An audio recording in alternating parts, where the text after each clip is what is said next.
Like they call it the doghouse. Okay, so it's been nearly 2 weeks since Deontay Wilder fought Joseph Parker in the Day of Reckoning card, which also saw the likes of Anthony Joshua, Daniel Dubois, and Dimitri Bivol all fight on the same card. And I was going to make this video shortly after the event, but I felt like the type of video I'm making, it kind of needs a little bit of time to simmer. And it's been almost 2 weeks now, so now I feel like it's a good time to look at what went wrong with Deontay Wilder on that night. And I also think, where has it gone wrong for Deontay Wilder? Because he was at one point seen as the next hope for American boxing in the heavyweight division, was knocking people out left, right and centre, was seen as a very dangerous heavyweight. And going into the fight with Parker, this reputation was still there. He had before that knocked out Robert Helenius in one round, and even though he lost to Tyson Fury before that, he was able to knock Fury down twice in the third fight, and in the first fight he was able to knock Fury down twice as well. So there was still that reputation. This guy was still a very dangerous man. But as is the case with boxing, there are little things that do get exaggerated, and there are certain, I think, false narratives that surround Deontay Wilder, which have surrounded him for a long, long time. One thing about Wilder, so if you look at his whole heavyweight career, everybody knows that his resume, out of the 3 or 4, you can even, if you want to put Usyk in there, out of Joshua, Fury and Usyk, and then you put Wilder in there, Wilder by a distance has the worst resume, and I mean by a very, very big distance. Like if you look at Tyson Fury, has the wins over, obviously he beat Wilder, but then if you take Wilder out the equation for a sec, he still beat the likes of Dillian Whyte, who was number 1 for the WBC for years at that point, and now he was the rightful challenger. He had beaten, even though Derek Chisora now is looked at as a bit of a journeyman, he was a decent fight at the time when Fury fought him. Obviously not the last fight that they had, because that was a joke one. And of course he beat Vladimir Klitschko, who was the reigning champion at the time, which is the one win that even today still overrules all of it. Then look at Anthony Joshua. Anthony Joshua fought Klitschko, was able to stop him, fought Dillian Whyte, knocked him out, and has beaten virtually every other heavyweight of his era. The only thing that's missing from Joshua's resume is that one big one, the Wilder, Fury, Usyk. He fought Usyk and lost, but ultimately he can still, I think, make that resume complete, I think, with a win over Fury or Wilder. And then you look at Usyk, who, even though hasn't been in the heavyweight division that long, still has 2 wins over Anthony Joshua, and 2 very impressive ones where he showed, I think, his full array of his skill set. So to me, I look at Deontay Wilder. Wilder beat Helenius, but then before that, his last win was Luis Ortiz, was then Dominic Brazil, Luis Ortiz again, Bermane Stiverne, Gerald Washington, Chris Arreola, Arthur Spilka. And then you got a list of fighters like the likes of Melina Lakov Duarpis in Birmingham, funnily enough. He then fought Malik Scott, who's his friend, and Audley Harrison. His resume is terrible, and this is one thing that you find a lot with Showtime fighters, because at the time Wilder he wasn't a Showtime fighter per se, but he was on PBC, he was kind of on and off, he was very much a free agent, hopping around from different deals. But Al Heyman, I always felt like him and his team never really wanted to give Wilder the exposure and the fights that I think really would have tested Wilder. And I think the reason for that is because I think they knew what Wilder was. If you stick him in against people who aren't going to move their feet, who are very stationary, they stay in front of you, you're a sitting duck, and that is the type of fights that he likes. But if you stick him in there with somebody who can move, somebody who can put pressure on him, who has power, he's going to struggle, because whilst Wilder does have power, I do think he hasn't got his chin's good, but I don't actually think he has the frame to hold a shot from any of these heavyweights. If you look at his physically, he's got a relatively big upper half. His shoulders, arms are very big, but he's very lanky, and his legs are very skinny, and that's sort of the reason why when he throws punches, he kind of falls over himself, because he hasn't got the frame to support them. And I think this is something that you saw quite a lot in the first Fury fight, especially, and I think now you see him whenever he holds shots from the likes of Joseph Parker, from Tyson Fury, two guys who don't hit hard at all. I mean, I know Fury is a big guy and he does hold a lot of power because of how big he is, but he isn't a naturally hard hitter like an Anthony Joshua or Daniel Dubois, or even a Dylan White, who has a very powerful left hook. You know, there aren't many fighters, I think, who really possess the power that these type of fighters do. And Fury hasn't got that. Joseph Parker is not a notoriously hard hitter. I mean, look at what Joe Joyce did to him.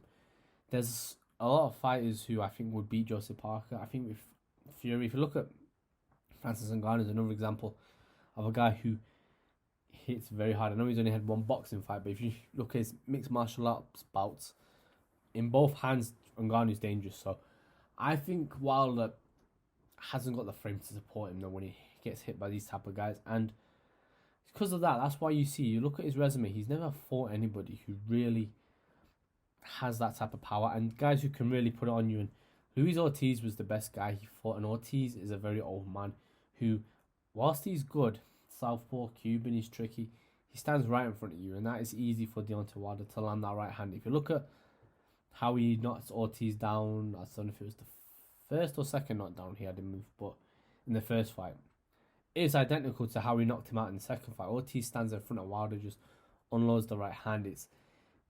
With Wilder, if he hits you with the right hand, you're done, but he seemingly needs a lot of room to land it, and it's very easy to see it coming. That's why you see the likes of Fury was, for the most part, even though he did get hit a few times, was able to evade the right hand. And I think if Anthony Joshua is focused on that, I think he would have been able to as well. And I think obviously because Wilder is American, he does have a certain following at the time. And if you look about when he knocked out Bermane Stiverne the second time, because obviously he got a decision the first time, there was a lot of talk about how Wilder wanted the Joshua fight and Joshua didn't want to fight him because he was scared and terrified. All this to me was never the case. I think that Wilder and Wilder's team essentially used Anthony Joshua's name to build his profile, because whilst Wilder, honestly, he had all the intangibles to be a superstar, he never was, because he did speak very well. His walkouts are always quite fun. He does wear these outfits to the ring and he knocks everybody out, and he's very loud and obnoxious at times. So this is the type of thing that you can build a superstar with, but for whatever reason, I don't think Showtime ever really wanted to build him like that. If you look at the way that Tank is viewed from the American public, even look at now how Terence Crawford is viewed and how Errol Spence was viewed when he first started becoming a star. These guys, they're big stars, but Wilder never had that, and I think the reason for that was I don't think Showtime had much belief that if he was stepping in there with the top heavyweights, that he actually would win. And I think that's why they picked Fury the first time, because Fury had just come off of a horrid weight loss, and he wasn't ready. You could see it when he was punching. John Fury said it. He was weak. You look at when he was punching Wilder in that first fight, there was no real weight behind any of the punches, and I think that's the reason why Wilder did it. They recognised that was a chance for him to build his profile, and that was a chance for him to maybe get a knockout against a guy who can't really do much to him. Now, Fury did amazing in that fight and was able to, even though he got knocked down a few times, he was able to sort of come back and show that he still had some of that skill and that footwork that he had. And I think personally, if Fury was at 100% on that night, I think he would have beaten Wilder, and I think he's shown this in the other two fights that he had with Wilder, that out of the two, Fury's just all wrong for him, and he was always wrong for him, Wilder, but because Wilder decided to fight him at a point where Fury wasn't all there, I think it's the reason why they took the gamble on the fight. And it played off, because ultimately, even though it was a draw, and even though everybody knew Wilder lost the fight, he essentially showed that he's dangerous for more 12 rounds and how he can knock you out. And I think since that fight, his reputation grew. People started looking at him as this scary guy who you essentially can't not be knocked out by, because you're going to get hit with the right hand regardless. And I think it was a bit of a false reputation and a false image that Wilder had. Wilder was never anything special. He never had an amazing jab. He was never a great mover. What he did have, and I will give him this, is a crazy ability with only one punch to lose. He could lose every second of the fight, but he hits you once and you're gone. And that's something that not a lot of heavyweights in history have ever had, let alone in this era. Look at the likes of Mike Tyson. Ernie Shavers was another hard hitter. These guys could hit hard, and these are guys who can kind of pull out the bag. But if you look at someone like Tyson, in a lot of his fights, never got to watch him in his prime, but when you look at him, he was built in a way where once Tyson started getting tired and started getting his face jabbed off, that he wasn't really able to land on you, and his power, whilst exists, it was it was more of a brutality with Mike Tyson, the way he would knock you around the ring.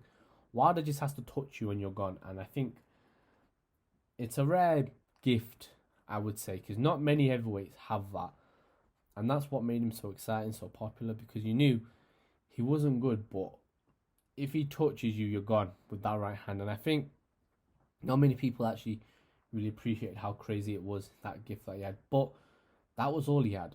He didn't have any solid fundamentals. His jab was very sloppy. It was thrown. How do I explain? On UFC, the game, there's like stats that you have, and you can make them as high as you want.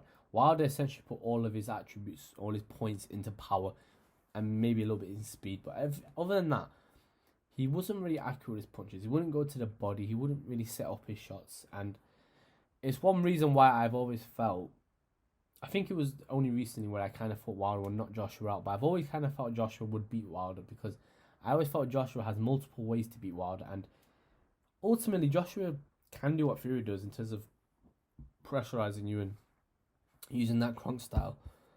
But in my opinion, he does it better because he's more adept at it. That is how he made his name, Anthony Joshua, being that pressure fighter who gets you against the ropes and just unloads his combinations at you. And Fury's never been that, and Fury learnt it and was still able to dominate Wilder whilst doing that. I don't think Wilder would have been able to last with Anthony Joshua if he imposed these tactics. Like if he fought the way he did against Otto Wallin, no version of Deontay Wilder beats that. No matter whether it was this version, whether it was the version who fought Fury, whether it was the one who knocked out Ortiz, no version of Wilder I think beats that. And there was this talk about how Anthony Joshua didn't really want to fight with Wilder, and when he lost to Ruiz, Joshua, Wilder and his team, and even some of his fans, were very, very scathing of Anthony Joshua, claiming that he never was a real champion. He was just a fraud and all this kind of speak. And I find it interesting because now Wilder's saying similar things about how Joshua wanted him to lose and how he was celebrating and how he was planning to retire. Deontay Wilder, incredible fighter, one of the most delusional fighters I think we've ever seen, because Joshua literally had signed the contract for those two to fight. It was supposed to be agreed that when both those guys won their fights, they would square off. And yet Wilder seemingly still thinks Joshua is terrified of him, and he also seemingly believes that he was going to retire if Wilder won. I don't think, and this is something that with Joshua, which I always questioned, not question, it's the wrong word, always annoyed me about Joshua. Sometimes because Anthony Joshua has a nice guy reputation, I think people do forget this is a man who is 6 foot, who is built like a damn tank. Anthony Joshua, when those two were in the same room together, Wilder could not say nothing but nice things about him. But now that they're not in the same room together, you see Wilder shows a completely different energy. And I think Deontay Wilder, great fighter. No, he's not a great fighter. That's a complete lie. A decent fighter with average boxing skills. He was never anything special. He was never somebody who was going to be undisputed heavyweight champion. I said it. He was the one I felt was most likely to lose out of all three when it was just Joshua, Fury and Wilder. Because he hasn't got the fundamentals and he hasn't got the skills to fall back on. Ultimately, that thing of losing every fight and hitting a man with the right hand is only going to work against so many guys. And now, not only has he lost again to Joseph Parker, this is a man Anthony Joshua beat, I want to say, in his, I think it was his 21st fight. And Anthony Joshua had pretty much no problems with Joseph Parker. It wasn't a great fight to watch, but Joshua still dealt with him pretty easily. Joe Joyce dealt with him pretty easily. And I mean it's a respectful way because Joseph Parker is a good fighter, but ultimately you lost to a man who Joshua's already beat. And this is where, I mean, one, Tyson Fury's legacy is called into question, because this is a man who always talks about how nobody would beat Wilder, and he beats everybody. He's a knockout artist. You see now that legacy's starting to look a little bit in times, but we'll see what happens with Usyk, because then I think Fury can still speak as if he is the best heavyweight in the world and has that claim of being the best heavyweight of his generation. But when it comes to Deontay Wilder, he's third, bronze. No, third, he's fourth actually, because Usyk's here now. It's up to Fury and Usyk, whoever. I think Usyk beats Fury personally at this moment. Maybe I change my mind in a month or so when the fight's closer, but I think Usyk gets it done. And I think if Anthony Joshua can maybe beat Tyson Fury, then I think you could maybe look at Joshua as the second. But at the moment, it's Fury and Usyk, but Wilder's at the bottom, because ultimately, not only has Wilder lost 3 times, he lost to the same man twice, got knocked out in 2 of them, and in the third one got pummeled. And even though Joshua lost to Ruiz, he was able to get it back. And even 2 losses that Joshua had to Usyk, even though Fury is a great fighter, pound for pound, he doesn't have the status that Usyk does. Usyk was undisputed champion in 2 weight divisions, and was undisputed champion in cruiserweight, and became unified champion in a heavyweight, and could, if he beats Fury, be undisputed in 2 weight divisions, join Terence Crawford in that list. So I think that there's a lot that I don't really. I think Wilder just has a bit of a false image and a false reputation. I also don't think that Joshua was ever scared to fight him. I think Joshua was willing to fight him, but I don't think there was a crazy eagerness. Like, no matter what, we're going to get the fight done from Joshua at the time. Because at the time, Joshua wanted to collect all the belts. He wanted to fight Parker. And there were other fights there. And I think Wilder was sort of trying to use the silence as a form of weakness and say that this is the reason why he doesn't want to fight him. But don't get twisted. Deontay Wilder said he'd give Anthony Joshua 50 million for their fight. Wilder don't got no 50 million to give away. It was always a false promise, that. And I think people fell for it. People at Showtime try to run this narrative, but ultimately, I always say, at this level, nobody's scared of anybody. Joshua can beat Wilder, and I think at this moment in time, I don't think many people would really pick Wilder to beat Joshua based off of both of their last performances. And even with Joshua, even though there is a narrative that maybe because he was Otto Walling and he knew him, maybe he was a bit more confident, but regardless, he still looked fantastic in that last fight. And yeah, I'm interested to see where they both go. I don't think Wilder should retire, because I would like to see him and Joshua, but I think Wilder, the video title is where has it gone wrong for him? But honestly, I think in boxing, eventually, no matter how long you can be undefeated, your true level will show eventually when you fight these guys. It showed against Fury that without that right hand, he hasn't got anything. He got absolutely pummeled in the second fight, and then the third fight, he got the same. Against Joseph Parker, a guy who isn't that fantastic, isn't seen as one of the best heavyweights in the world, but got absolutely schooled in there. And if you look at Joshua, we'll see how he does when he steps in against the likes of Fury. But personally, I don't think Wilder was ever, skill-wise anyway, was ever on the level of what the likes of Joshua can do and the likes of Fury and Usyk. And he has the power, and he could knock you out. And if any of those guys fight sloppy against Wilder, sure, maybe he lands. But I think now that he seemingly has lost a little bit of the killer instinct, it's going to be a problem for him. So, yeah, just my thoughts though on Deontay Wilder. I don't think he's the same guy anymore. I think he's old man now, 38 I think he is, so he's getting close to 40. And he's starting to lose a little bit of that. And when you do start to lose that, for a guy like Wilder, it's rough, because you haven't got anything to fall back on. You haven't got the skill. You can't out-jab opponent for 12 rounds. You really need to then find out a way to try and get that right hand to the target without being sloppy, because he got knocked out by Fury in the third fight and stopped in the second, and he just about didn't get stopped in this fight with Parker, but there was moments where it looked close. All it takes is for him to fight a guy who has got the power, who's got the hunger, who wants to knock him out, and then you're looking at another knockout defeat, and that's when he gets rough, because no matter what, you don't want anybody to get hurt in this sport. And with the heavyweight division, the way these guys hit you, you don't want to keep getting hit by these guys, especially when you've been on the end of 2 brutal beatdowns. So yeah, just my thoughts on Deontay Wilder. I would like to see him come back, but at this point, I don't think there are many fights for him that really look appealing to the casual fan. But we'll see what happens. But just my thoughts on Deontay Wilder, and yeah, until next time.